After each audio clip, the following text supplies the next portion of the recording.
When we talk about women in Hollywood, we may think about the talent of Meryl Streep, the beauty of Scarlett Johansson, or the humor of Whoopi Goldberg. But what about the women behind the camera? Women who make just as much, if not more, impact on our culture and gender. Catherine Bigelow for being the first woman to win an Academy Award for Best Director. Patty Jenkins for bringing us the long overdue kick-ass blockbuster Wonder Woman. And today's Women of Impact. Over the last 10 years, she's built, along with her husband, a studio juggernaut.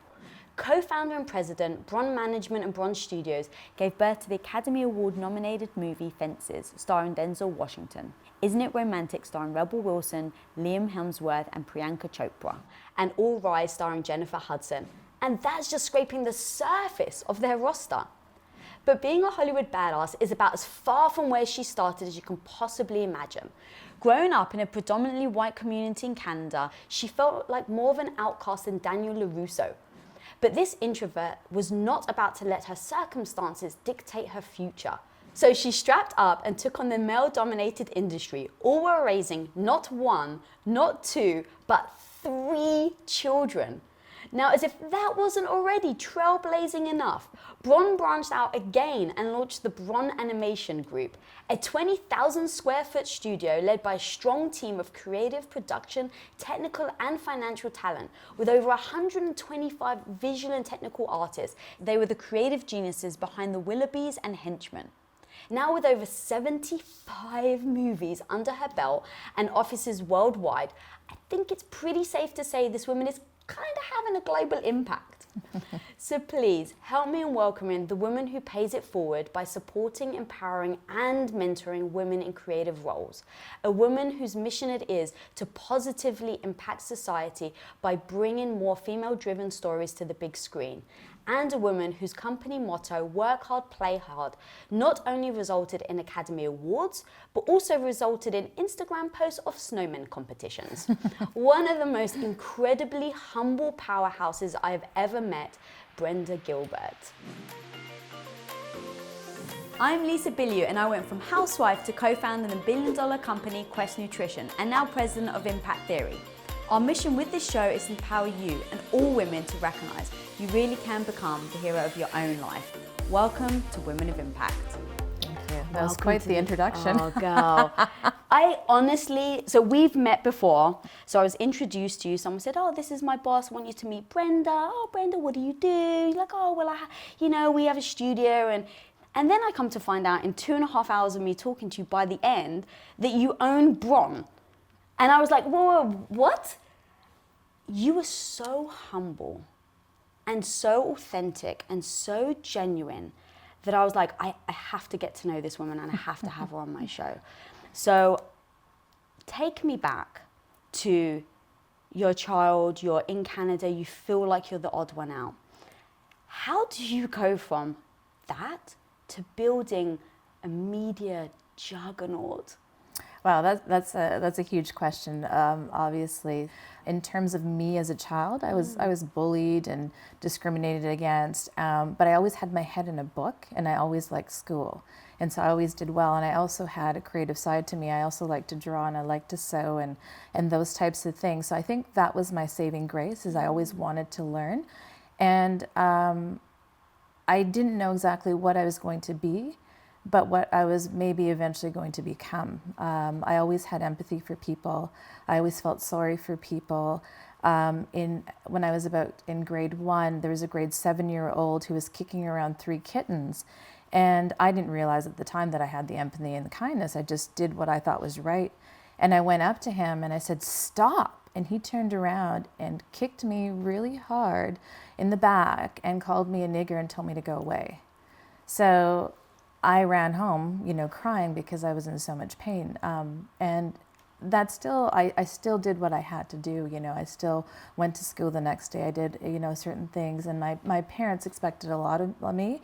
That's really made me who I am today in terms of multitasking, the ability to run a company, the ability to have, multiple children and to really support them. So, I met my husband, I guess 22 and a half years ago. And what really inspired me about him is he thought globally. He was much more the entrepreneur than I was. I was much more, I need to do this and make sure that the overhead is covered and things like that. Maybe take a little bit of a risk, but make sure that everything is covered. And he's like, you know what, if you take a big risk, you know, you can see much more, right? You can achieve much more. Over time, obviously, I become that entrepreneur. What has kept me in the game, what has kept me in business, what has kept me to be true to myself is the passion for storytelling. I call it the 3 or 4 Ps. So the passion, the art form, that's what gets me up in the morning and to drive me to do what I'm doing. The perseverance, the patience, and the persistence. Because in this industry, I've been told it's much more riskier than stocks. But if you really love what you're doing, you keep at it and you get knocked down time and time again. And my husband and I, we've got up. We faltered, right? We didn't always have, you know, this beautiful home and beautiful things and that. So I also believe that we need to be true to ourselves and what we believe in. And Lisa, you posted something about being happy. What makes you happy? You know, initially it could be something monetary or something that's very superficial. But you know, it's more so the passion and wanting to help people. That's very clear that you did it as a child and that you do it now. How do you hold on to that? So I'm trying to picture you as this young child running home from school. Obviously you stood up because you really were empathetic to these kittens. A boy that was, I'm sure, 10 times taller than you or bigger than you, and you stood up to it. And it seems like you're saying that's exactly what you keep doing, is like looking for those moments to stand up for what you believe in. How do you, though, in those moments where you're so upset and you're crying, do you not just then give up? Or go, wow, that really sucked. A boy just kicked me in the back. I'm never going to do that again. But you didn't. You kind of lent into it. It was very difficult, right? I don't always think about things in terms of helping people. I just go and do it. There's a lot of people that complain about the world and complain about poverty, mass incarceration, racial profiling, and things like that. I feel, as a woman of color, is my job hasn't been as difficult as people that lived in the 1800s, you know, the early 1900s and things like that. And you think about the 1960s with Martin Luther King, Malcolm X. They had much more challenges than I did. So I always think that there's always someone worse off than me. That's what drives me. I don't think of something as being challenging. Of course, there are times that it's very difficult and it's hard to get out of bed, but I think of it as an opportunity to help people, right? And that's the key. That's the key for me to be driven and motivated, not just the passion for what I do, but the passion for life and for people. I love that. Yeah, seeing your passion, I mean, that must be so strong, because not only do you work in an industry that is extremely male dominated, everything in society, quote unquote, says like you don't belong here. How did you like not listen to those naysayers and you're just like, no, I'm gonna be here? Because in those moments, right, when you're telling yourself, I'm gonna do this, I can do it, sometimes when you hit that brick wall and you're emotionally distraught, how do you get out of that, like emotionally get out of that? You know, I alluded to it earlier, is there's always somebody that's worse off than me. And do you just then repeat that in your head? Because sometimes, for me, like I try to do that, and sometimes it's just like, it doesn't heal the pain. My body knows it, but my heart doesn't. Yes. Yeah, I mean, don't get me wrong, I've been hurt many times.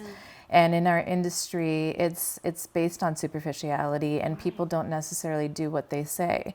So one of the first things I had said to you is, if I promise to do something, I'm going to keep that word to you. It's, you know, and your word is gold to me, because I think, why are people so dishonest? And why are people so greedy? And why do you, when you walk in a room, particularly in Hollywood, they look at who you are, who you're with, and what you're wearing? We shouldn't be based upon that. We should be based upon the good that we can do. What can we contribute to society? I think that's much more important. And being complacent has no place in my world. I love that. And is that what made you then open your business? I know that you lived in Canada, but like why you stayed there? Because in my world, I desperately wanted to be in Hollywood as a kid, had these big dreams, and everyone said, well, you have to go to Hollywood if you want to be there.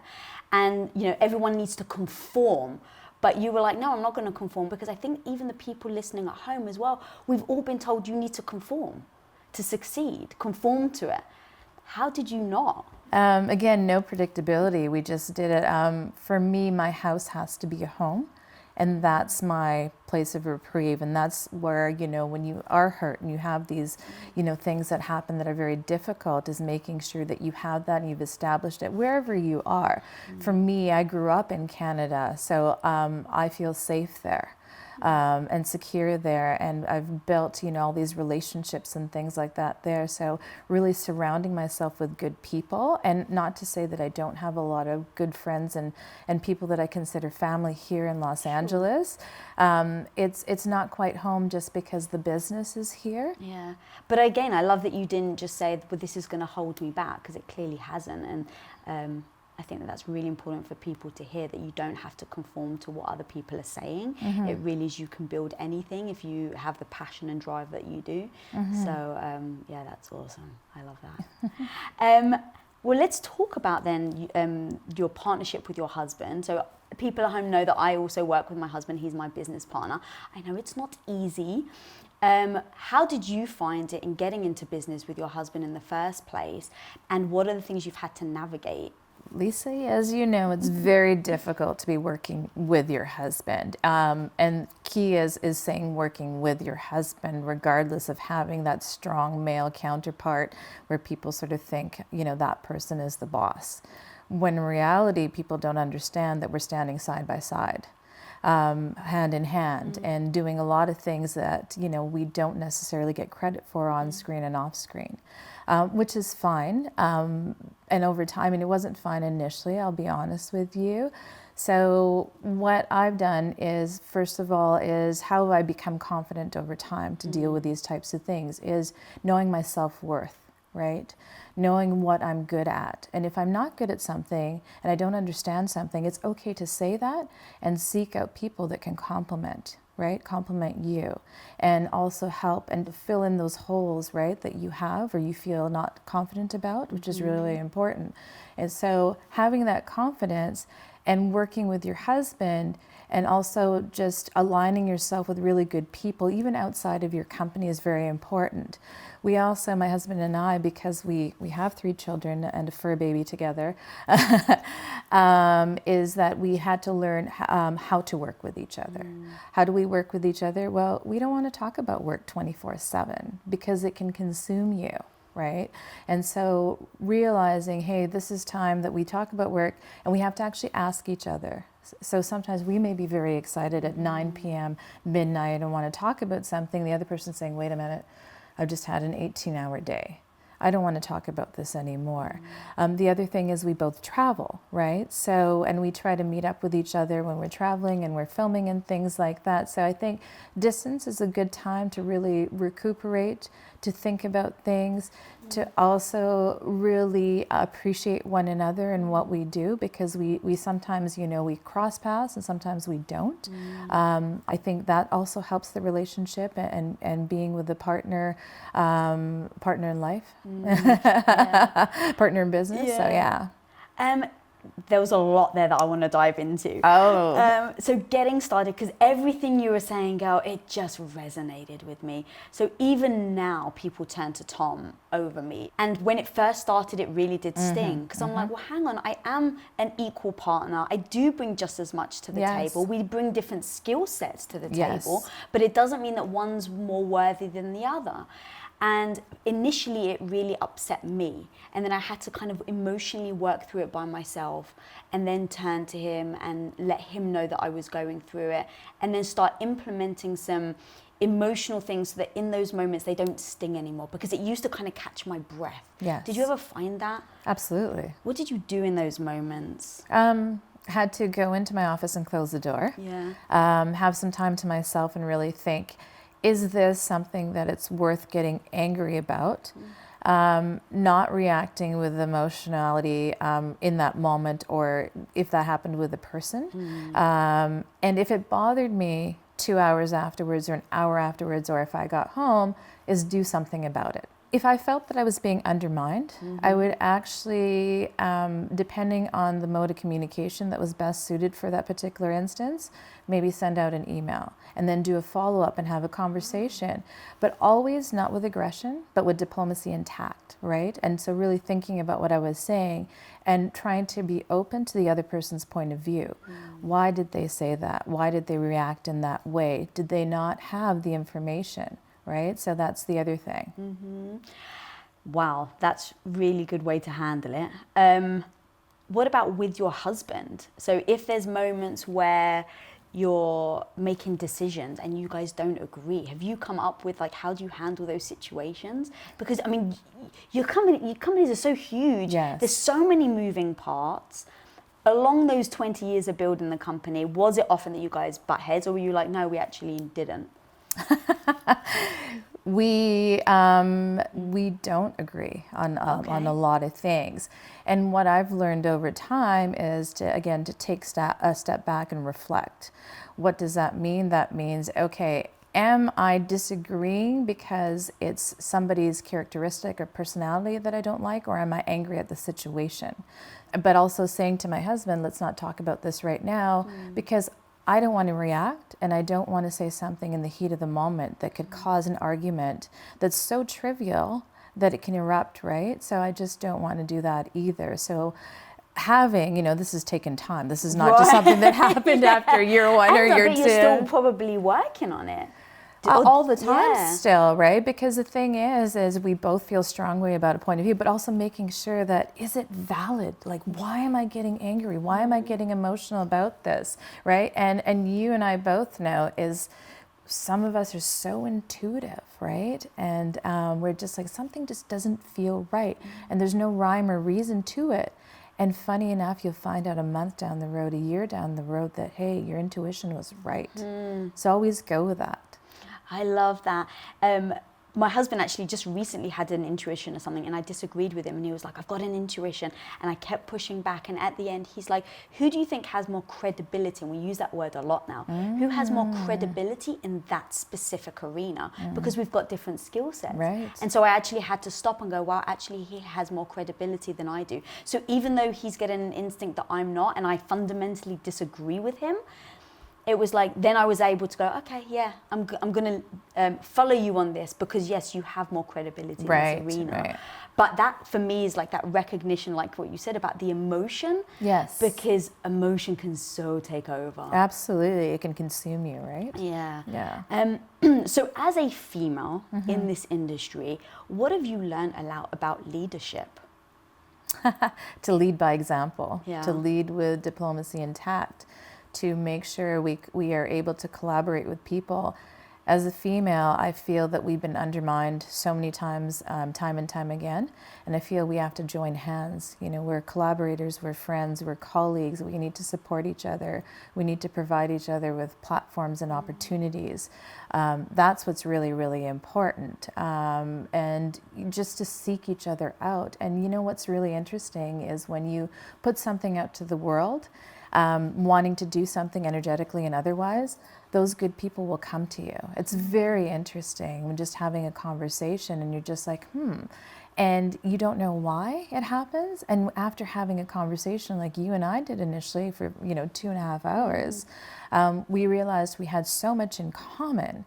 And I wouldn't know first glance, right? So really also just not only providing opportunities for people, but giving people an opportunity to have a conversation as well, which is really important. I know that certain situations are very difficult to have those types of conversations. If you're at a party and it's very loud, or it's a brief meeting, you don't really get to know the person. But for me, I really love to get to know people, because there's always more than meets the eye. So that was something that I found in just researching you and talking to you and speaking to, joint friends that we have together. And it really is that you want to give everybody a voice. Absolutely. And that was something that I really wrote down and underlined 8 times. Oh. Why is that important to you, and how do you go about giving people a voice? Because just to give an example, I remember you saying, you'll go to dinner and be, your PA and then execs, and you're just like, everyone's equal, everyone's a human. Absolutely. Talk to me about that and why it's so important. I feel that everybody should be treated equally and to be treated like I want to be treated, with dignity and respect, regardless of what I do, how I do things, how I look. I don't want to be judged by how I look. I don't want to be judged by a title put next to my name. That's not important to me. Having a voice in the room is really, really important because people have good things to say and great ideas, right? It always starts with an idea, particularly to tell compelling stories, impactful stories. Yeah. I think that's so, so important. And I think that our society's become too judgmental, and I don't think that's fair. I think it's just really, really important to give people an opportunity to do wonderful things from the ground up and at a young age. I think that we can learn from the younger generations. I also think that we can learn a lot from our pioneers and our legends. We sometimes dismiss them in terms of having certain diseases and losing their memory and things like that. But think about the wealth of knowledge that they have, right? The accessibility to that. We're always learning, we're always growing. So it's so important for them to have a voice and to be a voice that not only is in a small room, to be heard. It's really, really important. You know, again, I always emphasize complacency. There's no room for that. Giving people an opportunity, that's important to me. Yeah, that's actually really interesting to be heard, because I felt that with you. Have you noticed how people treat you when they see you or meet you first in comparison to them when they know who you are and what you do? Absolutely. How do you feel about that? I'll be honest with you, it kind of rubs me the wrong way because, again, they're not talking to me just generally as a person. They're talking to me because they know I have some sort of accessibility, right? Whether it's to film and TV or you know, the industry as a whole, or, you know, in terms of maybe to talent. So, you know, I'm cautious, but again, at the same time, I try to have some objectivity, because maybe sometimes people upon first meeting, they don't give a good presentation, right? So we can't always judge a book by its cover or its initial meeting, although sometimes it can be impactful. Like, of course, if they're going to be discriminatory, they're going to be mean in some way, then that's different. But it is a hard one for me, just in terms of why a conversation starts or doesn't start, for that matter. Right.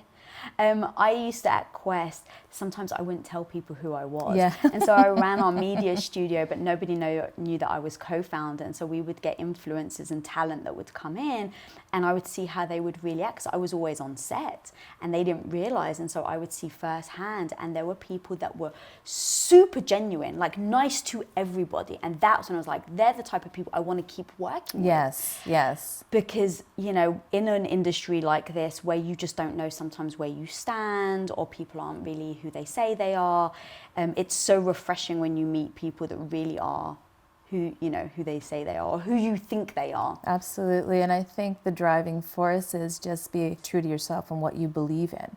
Because if you want to help, inspire, empower people, then just keep doing that, right? And that's your passion. That's what's driving you as well. Yeah. So, okay, what about when you're in a moment where, let's say you've got a passion project and you're so excited to get it off the ground, and if it came into conflict with, let's say, a value of yours, how do you handle things like that? Where it's like you really want something to succeed, but maybe it doesn't align with your values.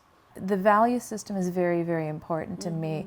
So if it's something that is really being undermining or disrespectful or whatever else, and it just really conflicts, I would probably not do it, even if it was a passion project, because this is the good that we want to put out in the world. And if you're a negative person and you're putting out negative things all together, then that's how people are going to perceive you as well and treat you. So what do you want your legacy to be? How do you want to continue it? And how can you help people continue that for you as well? Are these questions you asked yourself? Absolutely. Absolutely. Especially when you have children, right? I have a son and I have 2 daughters. So regardless of gender, these questions are relevant. I love that. Yeah, your beautiful daughter is here today. She is. And what I loved is I asked her before we started rolling, do you take your mum for granted that she's like this incredible woman? And she said no, because I've seen her grow and I've seen how hard she's had to work to get there.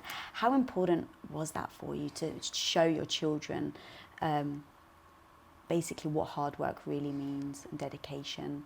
Very important, because you still have to continually work hard and to strive for what you want. If you believe in something, it's not going to be easy. If it was easy, everybody would be doing it, right? If it is meaningful, you're going to work hard and not take for granted, you know, these types of things that we've acquired over time, like over 20 years. So really being able to value those types of things, because it took us a long time to get there. It was a long road, you know, it was never straight and narrow. There was a lot of detours. There was a lot of obstacles in the way. Our mode of transportation may have changed as well. Yeah. So yeah, it's worth it. Like every day, if I woke up and thought this is easy, I don't think I'd want to do what I'm doing either. So it's the fact that it's tough that drives you as well. It's the fact that I realize that there's certain things that are in the way maybe for me to get what I want. But I feel that I appreciate it more, and that's what also keeps me humble. So true. The harder the struggle, the more rewarding it does feel at the end. It does, absolutely, absolutely, because it took a long time to get here. Yeah. It really did. And that's the thing. The movies now that you guys are being a part of are just like smash hit after smash hit. And as I'm following you, seeing all the announcements you guys are making, phenomenal. Do people see from the outside or think about you guys or your company as like like, oh my God, they've just sprouted? And you're like, no, it's 20 years of grind in the back end to be able to get to the point that you are now. Some people have been on that journey with us. I mean, not the whole 20 years, Right. maybe the last almost 10 years.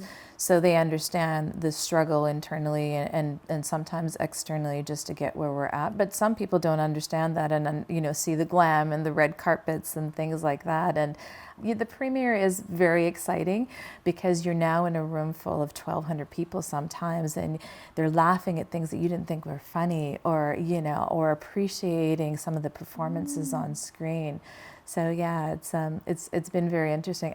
So because the first time I met you was at the Isn't It Romantic premiere. That's right. And that movie was such a female empowerment movie. It like kind of, you know, turned stereotypes on its head, or those types of movies. What did that mean to you? And what does female-centric movies mean to you as a whole? And where do you see that going? That movie was very interesting. I love Rebel Wilson because females always have to be quantifiable. So it's a certain size, it's a certain weight. If you're in your 30s, you have to act a certain way and wear certain things. And when you're in 40s and 50s, so everything is, you know, number-based, which I don't think is really fair. Over time, I've become a nonconformist, just in terms of what I want to wear. I want to wear what I feel comfortable in. Like those badass shoes. Thank you. You know, and I feel that if you wear with what you're comfortable in, then you have the confidence to tackle the world, to tackle the day, to take on a meeting. So that movie was important for multiple reasons, because if you look at Rebel Wilson, you look at Priyanka Chopra, they don't fit what used to be the typical Hollywood, you know, typeset in terms of, you know, I need to be like this, I need to be blonde and blue-eyed, I need to have my hair coiffed in a certain way, I need to be a size 2 or I need to be a size 0. So it was very important for multiple levels, because the women in that film embrace themselves, not just on screen, but off screen as well. And in terms of female stories and of empowerment and things like that, I think it's really important. And it's important for multiple reasons, because we need to have realistic role models. And if women can see it, then they feel that they can be it. So your on-screen reality can be your off-screen reality as well. I love that. And do you feel like it's part of your duty to show that? I think I've assumed it. Not intentionally doing so. Not intentionally doing so, because my husband said something to me, Erin, a little while ago. He goes, a lot of people are wanting to be you and inspiring to be you or aspiring to be you. And I said, what? Why would they want to do that? He goes, think about what you're doing.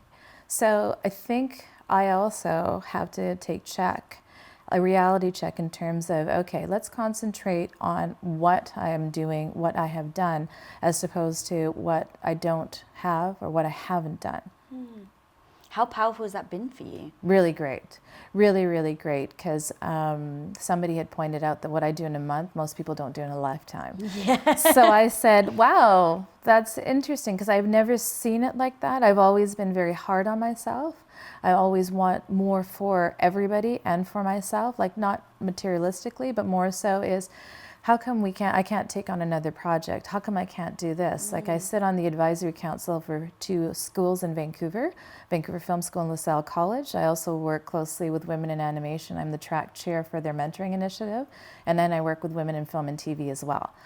So I'm always like, And that's like your side hustle as you run this like company. I mean, that's crazy. But it's more so as I like, what else can I do? Like, I want to help the world. I met a man on our set of All Rise in October 2016, Richard Rosario.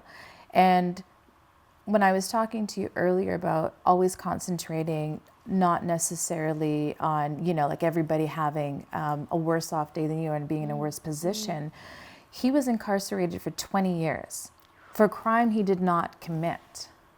And so I've kept in touch with him, and he's going through lots of hardship right now and having to go through the court system again.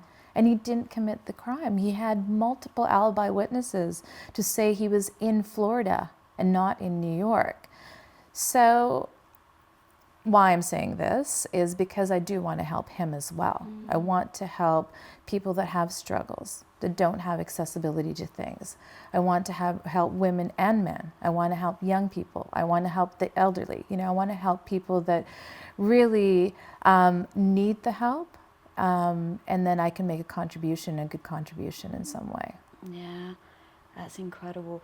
When you're in these situations and you want to do more, you want to do more, you want to do more, I think that is why you're extremely successful, because you're never satisfied. You're always pushing and looking forward.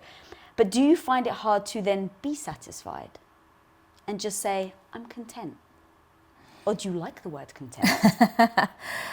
I'm the most happiest when I'm with my family. Okay. I'm the most happiest when I'm at my house. I'm the most happiest when I know that I've helped somebody in some way. I'm the most happiest when I actually try to give myself a break. And it's hard. It is hard, because I'm always wanting to do more. I work a minimum of 80 hours a week. But I can. I have the capacity, I have the bandwidth. And I know that there's a real rate of burnout. I'm starting to realize that right now. So I do like the word content. I do like the word happiness, because we have to strive for that as well. Every day we have to think about what makes us happy, emotionally, mentally, and physically. What makes us happy.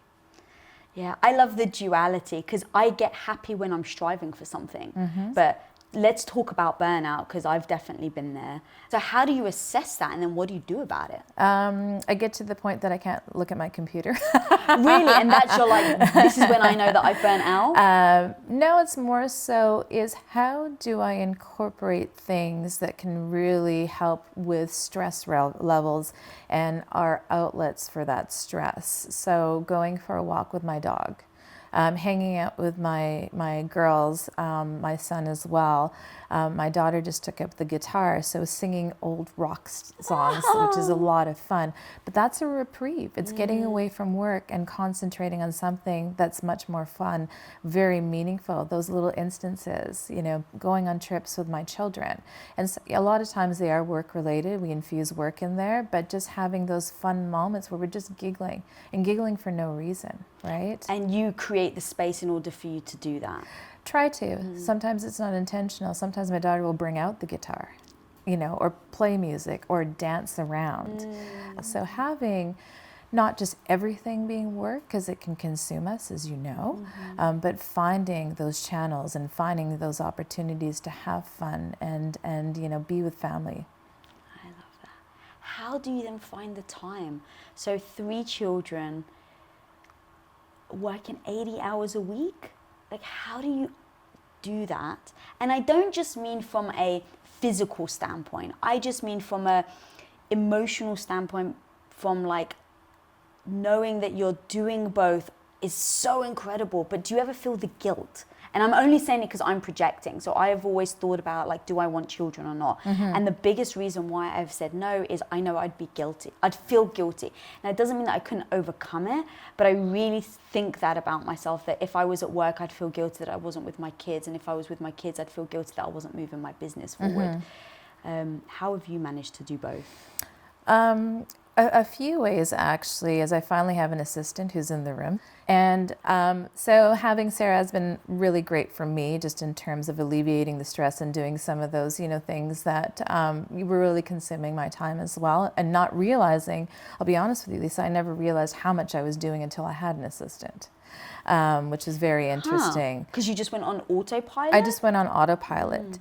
And I didn't really have an opportunity to feel guilty initially, because if I thought about every single thing I had to do before I got up, I probably wouldn't get out of bed. Okay. The other thing is that every time we do something as a family and we seek these opportunities to do something, we have real time with each other.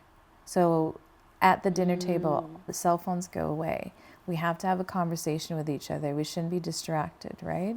That's what's really, really important. You see that's missing in our world today in terms of technology and things like that. It is a good thing, don't get me wrong. And it helps us to become efficient in some ways too, but it's a deterrent to distraction as well. Yeah, I totally agree. I find myself picking up my phone on autopilot, and I'm like, I just spent 10 minutes scrolling through Instagram, and I had no intention of doing it. That's right. Yeah. So what's in the future for you, and what's the eye on the prize? Well, definitely to continue what we're doing, we will be launching a new label as well. Because you don't have enough to do. Just saying. Well, I told you I want to help everyone and help the world, and I also want to do it through the art of filmmaking, because I feel that that's a great medium in terms of getting messaging out there. So we will be launching a new label that will include short form, long form documentaries, also narratives, things like that will have an incorporation of female stories, looking at racial profiling, looking at mass incarceration, looking at underprivileged people, so those types of things, and having a foundational support possibly, and also having a charitable component to that label. It really feels like that's such an authentic evolution of you and your company. Absolutely. One question I want to ask you, because you've gone, your story is really incredible, and it's interesting that I think you alluded to it. I don't think you realize how incredible your story is. So what is the biggest obstacle you've had to overcome? I think is if we think of things as being obstacles, we're going to think we can't get through it. We can't do what we want to do in life. And that's going to stop us right there. I think that if we really provide a supportive network for people and a place to go and to help, and it starts with the young people in particular. I'm not just saying that because, I have kids. I'm actually helping out my kids' high school as well and children there, which is really, really important. But I think that we need to get out there and say, hey, this is what we believe in as women in our industry, as women that are possibly executives or own companies or co-founded companies and things like that. And once other women see that, and that we're willing not to hold out one hand, but to hold up both hands. And if somebody is able to, reach out and grab, we'll say, yes, let's hold hands and let's do this together. Because I think there's a lack of solidarity, and I think that we really need to put that messaging out there. But also, it's okay to fall down a little bit. It's okay to falter. It's okay to trip, right? Because we learn from that, and it wouldn't get us to where we are right now. So I think that's what's really, really important in terms of thinking about obstacles from a different perspective, and thinking about challenges as opportunities as well. So yeah. I love that. What do you consider your superpower to be? I don't know if I would categorize it as a superpower. I think for me is intuition is very important to me, is really relying on my intuition. Also empathy. I think that's really, really important. And just also having passion for what I do, and kindness. I think those are the things that are very, very important to me, and respect and diplomacy and tact.